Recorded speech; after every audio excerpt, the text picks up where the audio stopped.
রাসূলের আনুগত্যবাদ দিয়ে যারা 12 রবিউল আউয়াল কথিত সাইয়্যিদুল আয়াত পালন করবে, এরা ভণ্ড ছাড়া কিছু না। কোন ঈদ ছিল? সাহাবায়ে কেরামের যুগে 12 রবিউল আউয়াল কোন ঈদ ছিল? তাবেঈদের যুগে 12 রবিউল আউয়াল কোন ঈদ ছিল? এটা আপনি ইমাম ইবনে কাসির রাহিমাহুল্লাহ লিখেছেন, আরো অনেক ইমামগণ লিখেছেন। এটা ইরবিলের বাদশা মুজাফফরউদ্দিন শুরু করেছেন, আমি সেই দিকে যাচ্ছি না। এবার বুঝেন, রাসূলুল্লাহ সাল্লাল্লাহু আলাইহি ওয়াসাল্লাম রবিউল আউয়ালে জন্মগ্রহণ করেছেন। রাসূলুল্লাহ সাল্লাল্লাহু আলাইহি ওয়াসাল্লাম পৃথিবীতে এসেছেন, আমরা খুশি না বেজার? জোরে বলেন, আমরা খুশি না বেজার? রাসূলুল্লাহ সাল্লাল্লাহু আলাইহি ওয়াসাল্লাম পৃথিবীতে আসছেন, আমরা খুশি না বেজার? দেখি আমরা কারা কারা খুশি, একটু হাত তুলি তো। রাসূলুল্লাহ সাল্লামের আগমনে আমরা খুশি না বেজার? রাসূলুল্লাহ সাল্লাল্লাহু আলাইহি ওয়াসাল্লামের আগমন, এটাকে বলে মিলাদুন নবী। আমাদের দেশে একদল মানুষ আছে, বলবে যারা মিলাদুন নবী মানে না তারা কাফের। আরে মিলাদুন নবী মানে রাসূলুল্লাহ সাল্লামের জন্ম। রাসূলুল্লাহ সাল্লাম জন্মগ্রহণ করেছেন, এ কথা কি পৃথিবীর কেউ অস্বীকার করে? আরে ভাই, রাসূলুল্লাহ সাল্লাম জন্মগ্রহণ না করলে আপনি তার উম্মাহ হলেন কেমনে? রাসূলুল্লাহ সাল্লাম জন্মগ্রহণ না করলে আপনি শরিয়া পেলেন কেমনে? রাসূলুল্লাহ সাল্লাম জন্মগ্রহণ না করলে আপনি দ্বীন পেলেন কেমনে? তো মিলাদুন নবী মানে রাসূলুল্লাহ সাল্লাল্লাহু আলাইহি ওয়াসাল্লামের জন্ম। আল্লাহ রাসূল সাল্লাল্লাহু আলাইহি ওয়াসাল্লাম জন্মগ্রহণ করেছেন, তার উসিলায় দ্বীন পেয়েছি, তার উসিলায় শরিয়া পেয়েছি, তার উসিলায় জান্নাতের সন্ধান পেয়েছি, তার উসিলায় আলো পেয়েছি, তার উসিলায় শ্রেষ্ঠ উম্মাহ হয়েছি, তার উসিলায় সবচেয়ে মর্যাদাবান উম্মাহ হয়েছি। সুতরাং যার কারণে আমরা শ্রেষ্ঠ উম্মাহ হয়েছি, যার কারণে দ্বীন পেলাম, কোরআন পেলাম, হাদিস পেলাম, শরিয়া পেলাম, তার আগমনে আমরা খুশি না বেজার? জোরে বলেন, খুশি না বেজার? এবার বলেন, রাসূলুল্লাহ সাল্লাল্লাহু আলাইহি ওয়াসাল্লাম পৃথিবীতে আগমন করেছেন, আমরা খুশি। সেই খুশি আমরা প্রকাশ করতে চাই কি চাই না? চাই। বলেন, সেই খুশি আমরা প্রকাশ করতে চাই কি চাই না? চাই। এবার আমরা বলি রাসূলুল্লাহ সাল্লাল্লাহু আলাইহি ওয়াসাল্লামের আগমনে আমরাও খুশি, রাসূলুল্লাহ সাল্লাল্লাহু আলাইহি ওয়াসাল্লামের জন্মের খুশি আমরা প্রকাশ করতে চাই। এবার প্রশ্ন হলো, রাসূলুল্লাহ সাল্লাল্লাহু আলাইহি ওয়াসাল্লামের জন্মের খুশি আমরা কিভাবে প্রকাশ করব? উত্তর হলো, রাসূলুল্লাহ সাল্লাল্লাহু আলাইহি ওয়াসাল্লামের জন্মের খুশি আমরা প্রকাশ করতে চাই ওইভাবে যেইভাবে করেছেন রাসূল সাল্লাল্লাহু আলাইহি ওয়াসাল্লাম, যেইভাবে করেছেন সাহাবায়ে কেরাম। এবার প্রশ্ন হলো, রাসূল করিম সাল্লাল্লাহু আলাইহি ওয়াসাল্লাম তার জন্মের খুশি কিভাবে প্রকাশ করেছেন? এটা জানার জন্য পৃথিবীর এত দূরে যাওয়ার দরকার নাই। আপনি সহিহ মুসলিমে যান, সহিহ মুসলিমের কিতাবুস সিয়াম অধ্যায়ে ইমাম মুসলিম রাহিমাহুল্লাহ হাদিস এনেছেন। হযরত আবু কাতাদা আনসারী রাদিয়াল্লাহু তাআলা থেকে বর্ণিত হাদিস, সুইলা আন সিয়াম ইয়াউমিল ইসনাইন। আল্লাহ রাসূল সাল্লাল্লাহু আলাইহি ওয়াসাল্লাম সপ্তাহে প্রত্যেক সোমবারে রোজা রাখতেন।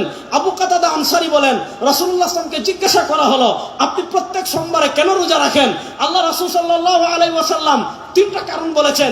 দুই কারণ পাওয়া যায় মুসলিম শরীফে, আরেক কারণ পাওয়া যায় শামাইলে তিরমিজিতে। কারণ নম্বর 1, আল্লাহ নবী বলেন ফিহি ওয়ালিদতু, আমি সোমবারে রোজা রাখার 1 নম্বর কারণ সোমবারে আমি জন্মগ্রহণ করেছি।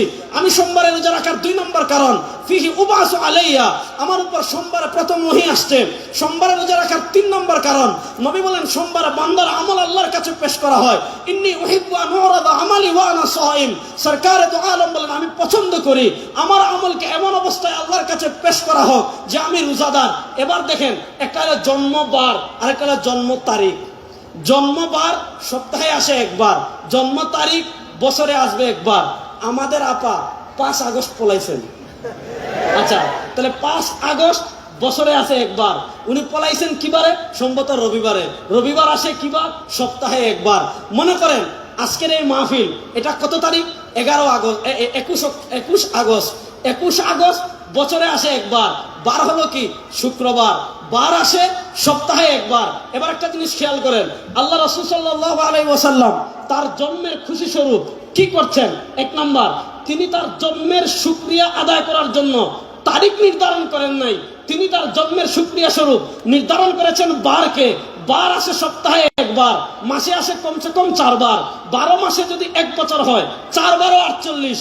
আল্লাহ রাসূল সাল্লাল্লাহু আলাইহি ওয়াসাল্লাম তার জন্মের খুশি প্রকাশ করার জন্য তারিখ নির্ধারণ করেন নাই। কসম আল্লাহ, কসম আল্লাহ, কসম আল্লাহ, আল্লাহ রাসূল সাল্লাল্লাহু আলাইহি ওয়াসাল্লাম তার জন্মের শুকরিয়া আদায় স্বরূপ 12 রবিউল আউয়াল কোন আমল করেছেন। সহিহ হাদিস দূরের কথা, কিয়ামত পর্যন্ত এটা জাল হাদিসে কেউ দেখাতে পারবে না, জাল হাদিসে দেখাতে পারবে না। আল্লাহ রাসূল সাল্লাল্লাহু আলাইহি ওয়াসাল্লাম তার জন্মের শুকরিয়া স্বরূপ কি করেছেন? তারিখ নির্ধারণ করেন নাই। সোমবারে রোজা রেখেছেন। এবার দেখেন আমাদের কাজ কি? ইতাআত রাসূল।